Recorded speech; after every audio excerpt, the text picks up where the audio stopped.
একটা আমাবস্যার রাত আর একটা ভুতুড়ে গ্রামের মধ্যে নির্জন একটাই মাত্র ঘর, আশেপাশে কোনো লোকালয় নেই বললেই চলে। তো সেই ঘরটার ভেতরে দেখতে পাই আমরা তিনজন লোক খাবার টেবিলে বসে আছে এবং সেই তিনজন লোকের ভেতরে দুজনই ছিল মৃত লাশ, আর টেবিলে সাজানো ছিল অনেক দিনকার পচা গলা খাবার। সেই তিনজনের ভেতরে অল্প বয়সী সেই জীবিত মেয়েটি তখন চোখ বন্ধ করে বিড়বিড় করে কি যেন বলছিল। তো কেন এই মেয়েটি ভুট্টো ক্ষেতের ভেতরে কাকতারুয়ার সাথে শারীরিক সম্পর্কে জড়ায়, আর কেনই বা সে মানুষ মেরে কুমিরকে খাইয়ে দেয়, আর সব থেকে রহস্যময় বিষয় হলো যে খাবার টেবিলে থাকা সেই লাশ দুটি কোথা থেকেই বা আসলো। তো দেখতে থাকো পুরো এক্সপ্লেইনডি, মুভির এন্ডিং তোমার মাথা ঘুরিয়ে দিতে পারে। সময়টা ছিল তখন 1918 সাল। তো গল্পের মেইন ক্যারেক্টার পার্ল নামের সেই মেয়েটাকে তার নিজের ঘরে সেজে গুজে নাচ করতে দেখা যায়। তো পার্ল তার বাবা এবং মায়ের সাথে থাকে এবং তার বাবা ছিল প্যারালাইজ, আর গ্রামটাও ছিল একেবারেই অদ্ভুত, মানে আশেপাশে কোনো লোকজন নেই, একেবারেই ফাঁকা একটি গ্রাম। আর গ্রামটার ভেতরে মাইলের পরে মাইল চাষাবাদের জমি পড়ে রয়েছে। তো পার্ল তার ইচ্ছে ছিল সে একদিন বিশ্বসেরা একজন ডান্সার হবে এবং বিশ্বের সবাই তাকেই চিনবে, এবং সারাদিন এইসব নিয়েই সে চিন্তা ভাবনা করত। কিন্তু পার্লের মা, যার নাম ছিল কিনা ব্রোলেস, তার মায়ের এসব নাচানাচি একদমই পছন্দ না। মানে সোজা বাংলায় বলতে গেলে তার মা ছিল একেবারেই স্ট্রেট, মানে তার উপরে খুবই কঠোর, তাকে সবসময় চোখে চোখে রাখতো এবং সে কোথায় কি করে সবসময় তাকে গোয়েন্দার মতো পিছু করতো, মানে জেরা করতো। তো পার্লের মা পার্লকে তখন বলে যে সে যেন এইসব অকাজ কুকাজ ছেড়ে, মানে নাচ গান ছেড়ে সে যেন ফার্মে গিয়ে গবাদি পশুগুলোকে খাবার দেয়, মানে দেখভাল করে, এবং এটা যদি সে না করে তাহলে রাতের খাবার বন্ধ তার। তো বেচারা পাল এবারে চলে যায় তাদের ফার্মে, সেখানে গিয়েও সে নাচানাচি করতে থাকে এবং ঠিক সেই সময় বাইরে থেকে একটা রাজহাঁস ডাকতে ডাকতে ফার্মের ভেতরে প্রবেশ করে, এবং এই রাজাহাঁসটার কারণে নাকি পার্লের নাচে ব্যাঘাত ঘটে, এবং এটার কারণেই এক কোপে সেই রাজাহাঁসটিকে হত্যা করে পার্ল, এবং এটার পরে মৃত রাজাহাঁসটিকে একটা কুমিরকে খাইয়ে দেয়।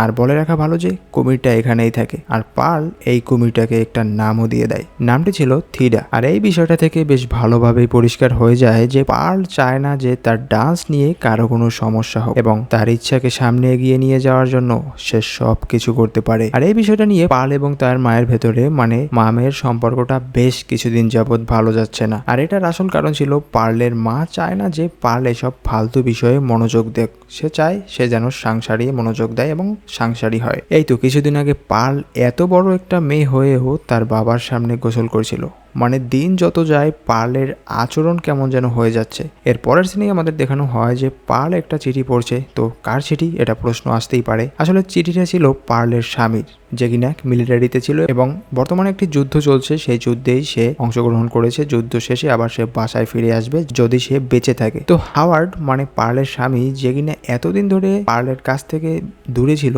এবং এই বিষয়টা নিয়ে পার্লের ভেতরে মোটেও যেন দুঃখ নেই। কিন্তু সেটা কেন, সেটা আমরা মুভির এন্ডিং এর সম্পূর্ণ বিষয়টি ক্লিয়ার হয়ে যাব। তো পার্ল পরের দিন তার অসুস্থ বাবার জন্য শহরে যায় ওষুধ আনার জন্য। সে তার অসুস্থ বাবার জন্য ওষুধ কিনে নিয়ে সোজা যায় একটা সিনেমা হলে, এবং একটা সিনেমা দেখে সিনেমা হল থেকে বের হয়, এবং তার সাথে পরিচয় হয় একটা লোকের সাথে, যে কিনেছিল এই সিনেমা হলের ম্যানেজার। মানে এই লোকটা সিনেমা হলের সব মেশিনগুলো পরিচালনা করে, কিন্তু লোকটাকে দেখে অনেকটা আন্দাজ করা যায় যে লোকটার মতলব বেশ একটা ভালো ছিল না। পার্ল আর সেই লোকটার সাথে বেশ একটা ভালো সম্পর্ক হয়ে যায় বটে, এবং পার্ল নাচানাচি অনেক পছন্দ করে, এবং এই বিষয়টা শুনে সে রিলসের একটা পার্ট কেটে পার্লকে দেয়। পার্ল তখন স্বাভাবিকভাবেই শহর থেকে আবার তাদের গ্রামের দিকে ফিরতে থাকে সাইকেল চালিয়ে। ঠিক সেই সময় হঠাৎ বাতাস এসে সেই রিলসের কাগজটুকু বাতাসে উড়ে গিয়ে ভুট্টা ক্ষেতের ভেতরে চলে যায়। তো পার্ল তখন তড়িঘড়ি করে সেই ভুট্টা ক্ষেতের ভেতরে ছোট্ট সেই ক্লিপটুকে খুঁজতে থাকে, মানে পাগলের মতো খুঁজতে খুঁজতে মরিয়া হয়ে পড়ে। এত বড় ভুট্টা ক্ষেতের ভেতরে সেটাকে খুঁজে বের করা কি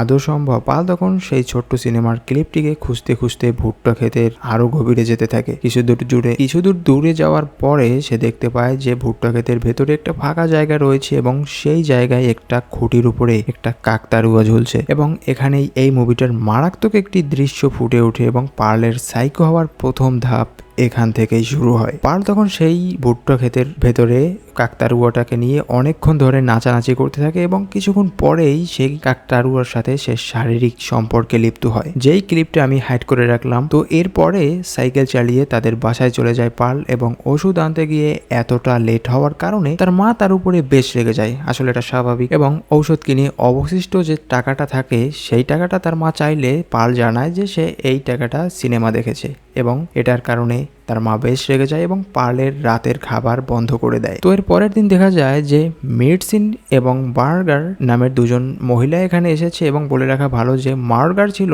তার শাশুড়ি মানে হাওয়ার্ডের মা, আর বলে রাখা ভালো যে মেডসি ছিল তার ননদ মানে হাওয়ার্ডের বোন। মেডসি তখন পার্লকে বলে যে আগামী কিছুদিন পর নাচের একটা অডিশন হতে চলেছে, সেখানে সে অংশগ্রহণ করবে, চাইলে সেও অংশগ্রহণ করতে পারে এবং সেখান থেকেই বাছাই করে নিউ ইয়র্কে তাদের ডান্স অডিশনের চান্স দেওয়া হবে। পার্ল তখন মনে মনে ভাবতে থাকে যে সুযোগ বারবার আসে না, এটাই হয়তো বা তার জন্য বড় একটা সুযোগ হতে পারে এবং সে এখান থেকেই তাকে প্রমাণ করতে পারে পুরো বিশ্বের সামনে। এবং সে মনে মনে এটাও ভাবতে থাকে যে একবার যদি সে চান্স পেয়ে যায় তাহলে তার মায়ের এরকম হুকুম আর তাকে শুনতে হবে না, আর তার অসুস্থ বাবাকেও তাকে আর দেখভাল করতে হবে না। তো পার্ল সেদিন রাতে কাউকে কিছু না বলে তাদের বাড়ির দোতলার ছাদের জানালা দিয়ে নিচে নেমে সেই সিনেমা হলে যায় যেখানে কিনা সেই 2 নম্বর লোকটার সাথে কিছুদিন আগে পার্লের দেখা হয়। মানে সেই সিনেমা হলের ম্যানেজার লোকটা তখন পার্লকে দেখে একেবারেই অবাক হয়ে যায় যে এত রাতে মেয়েটা এখানে কেন এসেছে। পার্ল তখন লোকটাকে বলে যে তার স্বপ্নটা হয়তো বা এবারে সত্যি হতে চলেছে এবং সেই সংবাদটা দিতেই সে এখানে এসেছে। কিন্তু এর পরের সিনেই লোকটা পার্লের উপরে চান্স নেওয়ার জন্য প্রস্তুতি নেয় এবং উল্টাপাল্টা ভিডিও দেখিয়ে পার্লের মাথাটা একেবারেই খারাপ করে দেয়। তো তারপরে আর কি সারা রাত ধরে চলে শরীর চর্চা, মানে বুঝতেই তো পারছো। তো রাত পোহাবার আগেই আবার পার্ল আবার তার বাসায় ফিরে যায় এবং তার মা যাতে তাকে সন্দেহ না করে চুপি চুপি সে ঘরের ভেতরে ঢুকে তার কামরায় গিয়ে শুয়ে পড়ে। সকাল হবার পর দেখা যায় যে অদ্ভুত এক দৃশ্য যেখানে কিনা পার্ল তার অসুস্থ প্যারালাইজড বাবাকে নিয়ে সেই কুমিরের ঘাটে এসে পড়ে এবং তার বাবার কানে কানে এসে বলে যে বাবা আমি তোমাকে মুক্তি দিয়ে দিলাম। এই বলে পানিতে ধাক্কা দিতে যাবে আর কুমিরও সেই সময় ঠিক ওখানে এসে হাজির হয়ে যায় তার বাবাকে খাওয়ার জন্য। ঠিক তখনই পিছন থেকে পার্লের মা পার্লকে বলে যে কি হচ্ছে এখানে সব, পার্ল তুমি কি করছো এখানে। পার্ল তখন আর বাবাকে পানিতে ফেলতে পারে না। পার্লের মা তখন পার্লকে বলে যে তাড়াতাড়ি সে যেন তার বাবাকে নিয়ে ঘরে ফিরে যায়। সেদিন রাতে খাবার খাওয়ার সময় পার্লের মা পার্লকে বলে যে তোমার মাথায় কি সব চিন্তা ভাবনা ঘুরে সেটা কিন্তু আমি জানি। এইসব কথাবার্তা নিয়েই তাদের ভেতরে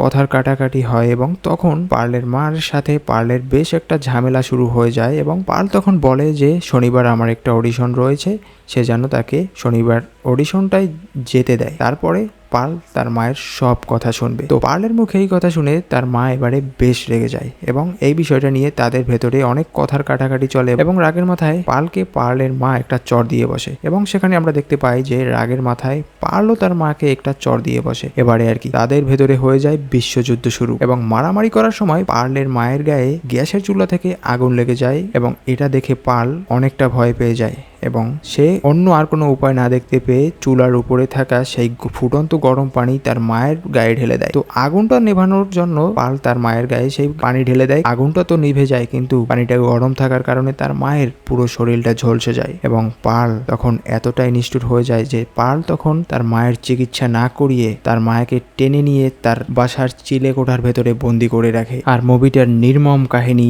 মারাত্মক লেভেলের সাইকো কাহিনী এখান থেকেই শুরু হয়ে যায়। তো এরপরের সিনেই আমরা দেখতে পাই যে পার্ল চলে যায় সেই ম্যানেজারের কাছে, মানে সেই সুযোগ সন্ধানী লোকটার কাছে এবং তারা সেখানে আবার অবৈধভাবে রাত কাটায়। মানে কি একটা বিশ্রী ব্যাপার। পার্ল তার নিজের মায়ের অবস্থা বেহাল করে দিয়ে এখানে এসে পরপুরুষের সাথে রাত কাটায় এবং পরের দিন পার্লকে এগিয়ে দিয়ে যাওয়ার সময় লোকটা পার্লের বাড়ি অবধি এসে পড়ে এবং লোকটা তার ঘরের ভেতরে ঢুকে বুঝতে পারে যে চিলেকোঠা থেকে কিছু একটা আওয়াজ আসছে। আর পার্ল তখন বলে যে ও কিছু না, একটা বিড়াল টিড়াল হবে হয়তো। এরপরে লোকটাকে নিয়ে সে ফার্মের ভেতরে ঢুকে পড়ে এবং তাদের ফার্মের গাধা গরু এদের সাথে লোকটাকে পরিচয় করিয়ে দেয়। লোকটা লক্ষ্য করে যে পার্লের মতিগতি বেশ একটা ছবিদার ঠেকছে না। লোকটা তখন পার্লের সাথে কোনো তর্কে না জড়িয়ে ওখান থেকে যেতে চাইলে পার্ল তখন বলে যে তুমি আমায় ছেড়ে যেতে পারো না, এটা কোনোভাবেই সম্ভব নয়। লোকটা এবারে তো বেশ ভয় পেয়ে যায়। এর পরের সিনে আমরা দেখতে পাই যে লোকটা যখনই তার গাড়িতে স্টার্ট দেবে তখনই পিছন থেকে এসে পার্ল 3 কাঁটা বিশিষ্ট একটা সুসলো অস্ত্র দিয়ে লোকটার বুকের ভেতরে গেড়ে দেয় আর লোকটাকে ওখানেই মেরে ফেলে। তো পার্ল তখন গাড়ি সহ সেই কুমিরের ঘাটে নিয়ে যায় তাকে এবং গাড়ি সহ সেই কুমিরের ঝিলের ভেতরে তাকে ফেলে দেয়। তো কুমিরটা এসে তখন লোকটার মাংস ছিঁড়ে ছিঁড়ে খেতে থাকে। পার্ল যে দিন দিন ভয়ঙ্কর হয়ে উঠেছে সেটা আর বোঝার বাকি নেই। এর পরের সিনে আমরা দেখতে পাই যে পার্ল তার মাকে দেখতে সেই বন্ধ চিলেকোঠার ভেতরে যায় এবং সে ভেবেছিল তার মা হয়তো বা এতক্ষণে মারা গিয়েছে, কিন্তু না, তার মা এখনো জীবিত রয়েছে। আর এটা যে কতটা বেদনাদায়ক হতে পারে যে 2 দিন যাবৎ একটি মানুষ আহত এভাবে যন্ত্রণায় কাতরাচ্ছে, এখনো সে মারা যায়নি। পার্লের মা তখন পার্লকে বলে যে মা আমাকে মারিস না, আমি তোর মা হই। তখন বলে যে তুমি যখন আমার উপরে কঠোর হতে হুকুম চালাতে তখন আমার এরকমই যন্ত্রণা হতো, খারাপ লাগতো, এবারে বোঝো যন্ত্রণা কাকে বলে। মানে এটা বলছে পার্ল তার মাকে। এই বলে সিঁড়ি থেকে লাথি মেরে তার মাকে নিচে ফেলে দেয় এবং পার্লের মা তখন মারা যায়। মানে একটা মানুষ কতটা সাইকো হলে, নির্মম হলে এরকম একটা বাজে কাজ করতে পারে তার নিজের মায়ের সাথে। এর পরের সিনে দেখা যায় যে পার্লের প্যারালাইজড বাবাকে পার্ল গোসল করিয়ে একটা সুন্দর জামা কাপড় পরিয়ে বাবাকে সে বালিশ চাপা দিয়ে হত্যা করে এবং তার মা এবং বাবা দুজনকেই হত্যা করে। সে ডান্সের অডিশনে চলে যায় এবং সেখানে আমরা লক্ষ্য করি যে আরো অনেক মেয়েরাই এখানে পার্লের মতোই পরীক্ষা দেবার জন্য এসেছে। আর সেখানেই তার ননদ মানে অ্যাওয়ার্ডের বোন উপস্থিত ছিল। তো তার কাছে জানতে পারে যে এখানে মাত্র একজনই সিলেক্ট করা হবে এবং তাকেই নিউ ইয়র্কে সুযোগ দেওয়া হবে ডান্স কম্পিটিশনের জন্য। আর পার্ল তখন বলে যে এই পরীক্ষায় আমি এই বিজয়ী হব, আমি এই নিউ ইয়র্কে যাব, আমাকে কেউ হারাতে পারবে না। তো পার্লের মুখে এই কথা শুনে মের্সি বেশ রেগে যায়। মানে পার্লকে বলে যে এতটা অহংকার কিন্তু ভালো না, ওখানে কি হবে আমরা কেউই জানি না। তো পার্ল তখন পরীক্ষা দেওয়ার জন্য ভেতরে গিয়ে এমন ভাবে নাচতে থাকে যে গত 24 ঘন্টায় যে কি হয়েছে তার জন্য এটা কিছুই না, মানে তার এটাতে কোনো কিছুই যায় আসে না।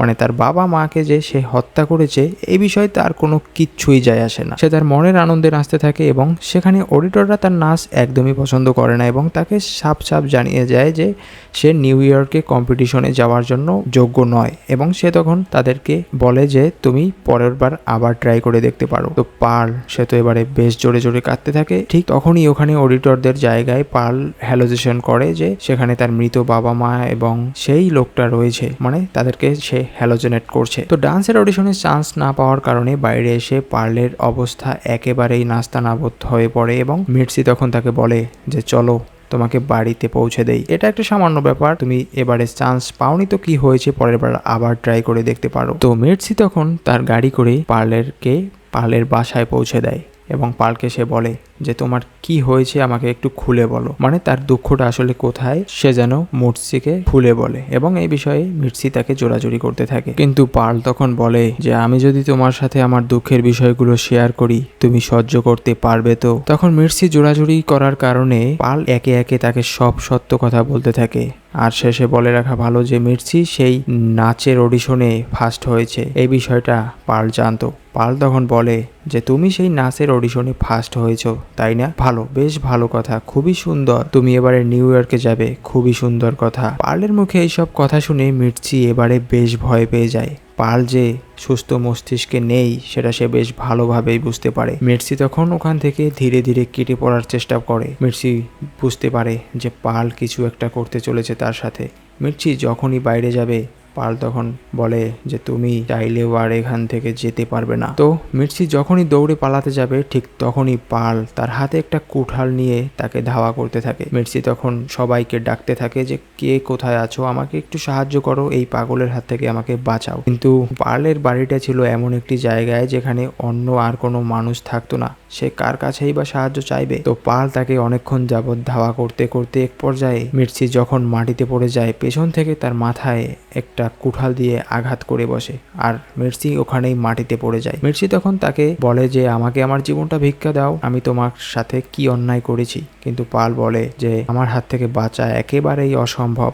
সে এই বলে মের্সিকে কুঠাল দিয়ে কেটে পুরো টুকরো টুকরো করে দেয় আর কুমিরকে খাইয়ে দেয়, তার মাথা তার হাত পা একে একে কুমিরকে খাইয়ে দেয়। তো এটা যে আসলে কতটা ভয়ঙ্কর, পার্ল আসলে একটা সাধারণ মেয়ে থেকে একটা সাইকো কিলারে পরিণত হয়েছে, সে এবারে একটা শয়তানে পরিণত হয়েছে।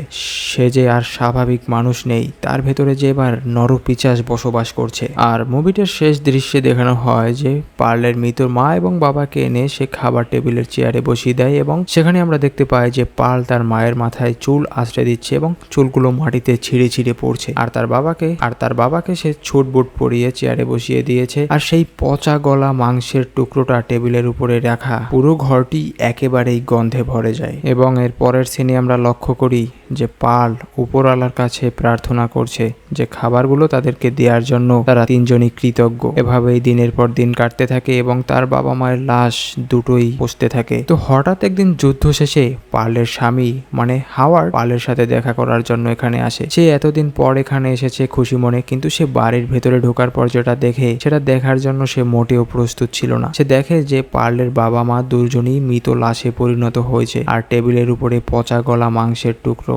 আর পাল তখন অন্য ঘর থেকে এসে হাওয়ার্ডকে দেখতে পায় এবং হাওয়ার্ডকে দেখে সে মোটেও অবাক হয় না, বরঞ্চ একাধারে তাকিয়ে হাসতে থাকে। আর পালের চোখের দিকে তাকালেই বোঝা যায় যে হাওয়ার্ডের প্রতি তার কতটা ঘেন্না রয়েছে এবং তার ভাবভঙ্গি দেখে কিছুটা আন্দাজ করতে পেরেছিল হাওয়ার্ড তখন বুঝতে পারে যে হাওয়ার্ডের সাথেও পাল কিছু একটা করতে চলেছে, যেটা কিনা তার বাবা মা এবং অন্য লোকদের সাথে সে করেছে। আর মুভির কাহিনীটা এখানেই শেষ হয়ে যায়। তো তোমাদের কি মনে হয় হাওয়ার্ডের সাথে পাল কি করেছে? তো ভিডিওটি ভালো লেগে থাকলে অবশ্যই শেয়ার করে দিও।